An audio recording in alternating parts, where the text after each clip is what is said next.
आज इस वीडियो आपके लेकर आए हैं 20 unknown smashing and behind the scene facts about Hulk movie, जिनमें आज आपको पता चलेगा कि इस मूवी के फर्स्ट एवर सीजीआई हल्क को क्रिएट करने के लिए एनिमेटर्स को क्या क्या करना पड़ा था और उन्हें कौन कौन सी परेशानियां हुई थी। इस मूवी में दिखाया गया हल्क का चेहरा इस मूवी के कौन से 3 एक्टर्स पर मॉडल किया गया था और इस पूरी मूवी को इन वियर्ड स्प्लिट स्क्रीन के साथ क्यों दिखाया गया है। So let's start this video with fact number 1। इस पूरी मूवी में हमें जब भी हल्क को डिस्ट्रक्शन करते हुए दिखाया गया है तो इस तोड़ फोड़ को प्रैक्टिकली किया गया था। फॉर एग्जाम्पल, अपने फर्स्ट हल्क आउट के दौरान हल्क पूरी लैब को तबाह कर देता है एंड बिहाइंड द सीन इस सीन को परफॉर्म करने के लिए एक रियल फुल लैब को डिस्ट्रॉय किया गया था। और ऐसा ही सिमिलर इस हाउस डिस्ट्रक्शन वाले सीन में भी किया गया था, जिसमें हल्क का सोफा को घर से बाहर फेंकना और फिर घर को तोड़ते हुए बाहर आना, तो इन सभी इफेक्ट्स को प्रैक्टिकली किया गया था, जिसके बाद इस तोड़फोड़ के हिसाब से हल्क को ऐड किया जाता था।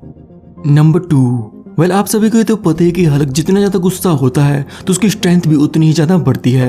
बट इस मूवी में हल्क के एक यूनिक से एस्पेक्ट को कैप्चर किया गया था, जिसमें को जितना ज्यादा गुस्सा होता है तो उसकी हाइट भी उतनी ही ज्यादा बढ़ती है। जिसमें फर्स्ट ट्रांसफॉर्मेशन में हल्क की हाइट 9 फीट होती है, second time 12 feet and third and fourth time Hulk 15 feet का हो जाता है, जिसको इस मूवी में अडल्ट हल्क कहा गया है, जिसमें बॉडी पर बैनर से ज्यादा हल्क का कंट्रोल होता है। नंबर 3। इस मूवी में हमें फर्स्ट एवर सीजीआई हल्क देखने को मिला था, जिसके मोशन कैप्चर को खुद इस मूवी के डायरेक्टर एंग ली ने परफॉर्म किया था। और इस मूवी के लिए 3 डिफरेंट टाइप्स के हल्क को क्रिएट किया गया था, क्योंकि हर एक हल्क आउट के साथ उसकी मसल्स एंड साइज को भी ग्रो होते हुए दिखाया गया है। जिसमें हल्क की मसल्स को क्रिएट करने के लिए बॉडी बिल्डर से इंस्पिरेशन ली गई थी, जिसके बाद इस मूवी में हल्क को तैयार करने के लिए एनिमेटर्स ने 1165 डिफरेंट मसल्स को क्रिएट किया था। और मूवी में हल्क की स्किन को दिखाना एनिमेटर्स के लिए उस टाइम बहुत ही ज्यादा डिफिकल्ट जॉब साबित हुआ था, जिसको रिप्रेजेंट करने के लिए उनको लगभग 100 डिफरेंट लेयर्स का यूज करना पड़ा था, जिसमें पेंट, हेयर्स, वुंड्स और वो सभी छोटी से छोटी डिटेल शामिल थी, जिससे कि हल्क देखने में ज्यादा ही ज्यादा रियलिस्टिक लगे। और अगर बात करें हल्क के फेस की, तो उसे इस मूवी के 3 लोगों पर मॉडल किया गया था, जिनमें डायरेक्टर एंग ली, एक्टर एरिक बाना एंड एक्ट्रेस जेनिफर कॉनली शामिल हैं। नंबर 4। इस मूवी में दिखाई गई एरिक बाना के हल्क की कुछ डिटेल्स हैं, जिन्हें इस मूवी के एनिमेटर्स ने खुद ही रिवील किया था, जिनमें इस हल्क का वेट 1565 किलोग्राम से भी ज्यादा था। इसकी स्किन कैल्वर फाइबर से 10 गुना ज्यादा स्ट्रॉन्ग थी। हल्क की छाती 17 फीट 4 इंच चौड़ी थी और इसका सिर्फ एक पैर 4 फीट 13 इंच चौड़ा था। और अगर हल्क की टॉप स्पीड की बात करें तो वो 483 किलोमीटर पर आवर्स थी और ये सिर्फ सिंगल जंप में ही 5 से 6.5 किलोमीटर क्रॉस कर लेता था। नंबर 5। मूवी की स्टार्टिंग में जब ब्रूस एंड बेटी फर्स्ट टाइम मिलते हैं तो उस टाइम बेटी ब्रूस से कहती है, आई फाउंड यू। और मूवी के एंड में जब हल्क बेटी को देखकर वापस बैनर बनता है तो उस टाइम बेटी से वो सेम यही लाइन ही बोलता है, you found me. Number 6। Dog से फाइट के बाद हल्क बिल्कुल ही नंगा हो जाता है, क्योंकि डॉग्स फाइट के दौरान उसकी पैंट को भी फाड़ देते हैं। एंड डायरेक्टर एंग ली के अकॉर्डिंग वो इस पूरे डॉग फाइट सीक्वेंस में हल्क को बिना कपड़ों के बिल्कुल नूड दिखाना चाहते थे, बट वो इस मूवी को PG-13 रेटिंग देने के चक्कर में ऐसा नहीं कर पाए। आई मीन जरा सोचो कि अगर इस पूरे फाइट में हल्क को बिना उसकी पैंट्स के नंगा लड़ते हुए दिखाया जाता तो हल्क के पास लड़ने के लिए एक और हथियार होता, आई मीन बहुत ही बड़ा हथियार, if you know what I mean. Number 7। ये इस मूवी की एक फनी डिटेल है जो कि शायद आप में से कुछ को पता भी हो, कि टैंक फाइट के दौरान हल्क एक टैंक के टॉप सेक्शन को उठाने की कोशिश करता है, तो एक्सीडेंटली इसको ज्यादा ऊपर उठाने की कोशिश में इस टैंक की बैरल हल्क के नीचे बोल्स पर जाकर लगती है। और आप इस सीन में हल्क का दर्द, उसकी पीड़ा देख ही सकते हो। और हल्क इस दर्द से हर एक मेल पर्सन लेट कर पाएगा, और इससे ये भी साबित होता है कि हल्क चाहे कि मॉन्स्टर ही क्यों ना हो, but his balls are not invincible. Number 8।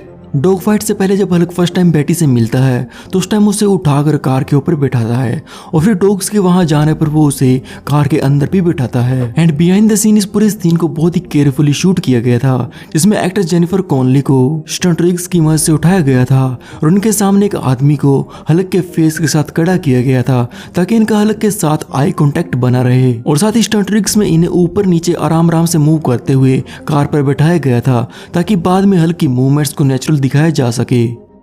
Number 9।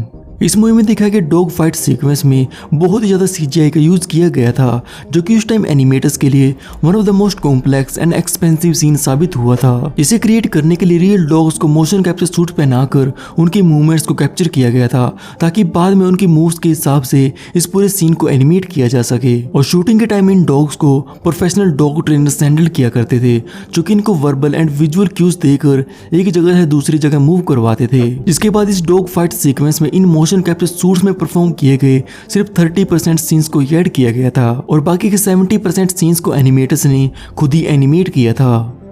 Number 10, military base के अंदर जब ब्रूस हल्क बनता है तो उस टाइम टेलीपोर्ट उसके आदमी हल्क को एक स्टिकी फॉर्म से रोकने की कोशिश करते हैं, जो कि एक रियल लाइफ नॉन लिथन वेपन से इंस्पायर्ड था, जिसकी मदद से सामने खड़े टारगेट को ब्लॉक और उसकी मूवमेंट्स को रोकने के लिए यूज किया जाता है। नंबर 11, मिलिट्री बेस से भागकर जब हल्क अपने चाइल्डहुड प्लेस पर आता है तो तभी एक बॉम्ब उसके चाइल्डहुड होम को उड़ा देता है। एंड डायरेक्टर एंग ली के अकॉर्डिंग ये एक रियल लाइफ वेपन था, जिसे फ्यूल एयर एक्सप्लोजिव FAE कहा जाता है। नंबर 12, मूवी के सीन में जब हल्क एक टैंक को उठाकर उसे दूर फेंक कर मारता है तो फर्स्ट ऑफ ऑल ये पूरा सीन टोटली CGI था, जिसमें हल्क के साथ साथ ये टैंक भी CGI था। और इस सीन में अटेंशन टू डिटेल का ध्यान रखते हुए CGI डस्ट को ऐड किया गया था, जिसमें जब हल्क टैंक को उठाकर घुमाता है तो उसके आसपास ये जो डस्ट उड़ती है तो इसे भी CGI से ऐड किया गया था, जो कि 2003 के हिसाब से बहुत ही ऑसम CGI डिटेल है। नंबर 13, मूवी में बैटी ब्रूस को अपने एक ड्रीम के बारे में बताती है, जिसमें ब्रूस बैटी के चाइल्ड सेल्फ को उठाकर उसे एक टेबल पर बिठाता है, जो कि सिमिलर हमें बाद में इस मूवी में भी देखने को मिला था। जिसमें जब Hulk and Betty first time मिलते हैं तो उस टाइम हल्क बैटी को नीचे से उठाकर उसे कार के ऊपर बिठाता है। नंबर 14, अगर कॉमिक्स की बात करें तो उसमें ब्रूस बैनर के फादर का नाम ब्रायन बैनर होता है, जिसको इस मूवी में बदलकर डेविड बैनर रखा गया था, जो कि एक्चुअल में ट्रिब्यूट था the incredible Hulk TV series को, जिसमें हल्क को डेविड बैनर कहा जाता था।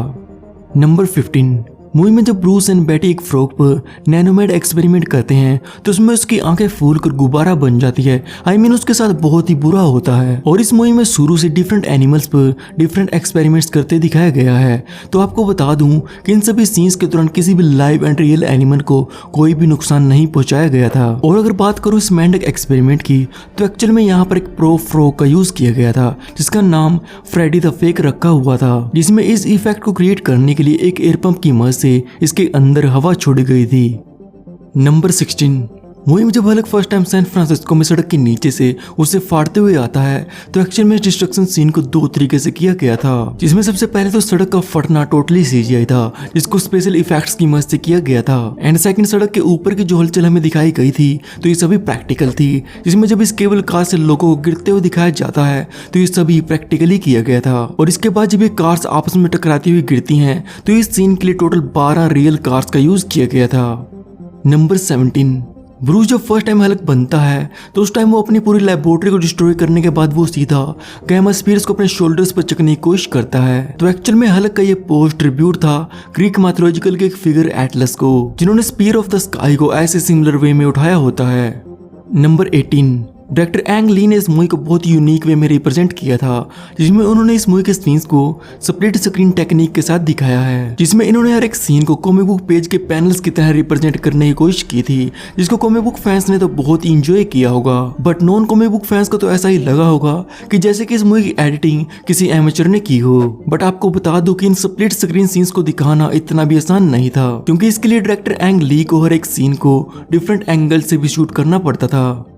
नंबर 19, ये बहुत ही आयरॉनिक है कि इस मूवी में ब्रूस बैनर के रोल के लिए सबसे पहले एक्टर एडवर्ड नॉर्टन को अप्रोच किया गया था, जिन्होंने ये रोल करने से मना कर दिया था क्योंकि उन्हें इस मूवी की स्टोरी कुछ ज्यादा खास नहीं लगी थी, जो कि बाद में हमें द इनक्रेडिबल हल्क मूवी में देखने को मिले थे, जिसके लिए ओरिजिनली सबसे पहले एक्टर मार्क रफलो को अप्रोच किया गया था, जो कि बाद में हमें MCU में देखने को मिले थे। नंबर 20, जब इस मूवी को रिलीज किया गया था तो उस टाइम इसे इसकी ओवरली सीरियस टोन की वजह से क्रिटिसाइज किया गया था, जिसको उस टाइम बहुत ज्यादा डार्क एंड डिप्रेसिव बताया गया था। बट मेरे हिसाब से इस मूवी की स्टोरी हल्क के कैरेक्टर के हिसाब से बिल्कुल ही फिट बैठती है, क्योंकि हल्क को लेकर आप कोई कॉमेडी मूवी नहीं बना सकते, बिकॉज हल्क का दूसरा नाम ही है एंगर, उसका गुस्सा, जो कि उसकी पहचान है। और जहां पर आपको किसी कैरेक्टर का गुस्सा दिखाना हो तो वहां पर आप कॉमेडी नहीं दिखा सकते, क्योंकि इस एंगर को अच्छे तरीके से रिप्रेजेंट करने के लिए, उस फीलिंग को लाने के लिए आपको स्टोरी को सीरियस बनाना ही पड़ेगा, जो कि हमें इस मूवी की स्टोरी में भी देखने को मिला था, जो कि हल्क के कैरेक्टर के हिसाब से बिल्कुल ही फिट बैठती है। तो आपका इस बारे में क्या मानना है मुझे नीचे कमेंट्स में जरूर बताना। तो ये थे हल्क मूवी से जुड़े 20 unknown smashing and behind the scene facts. And if enjoyed then like this video, subscribe factors for more factors like this one.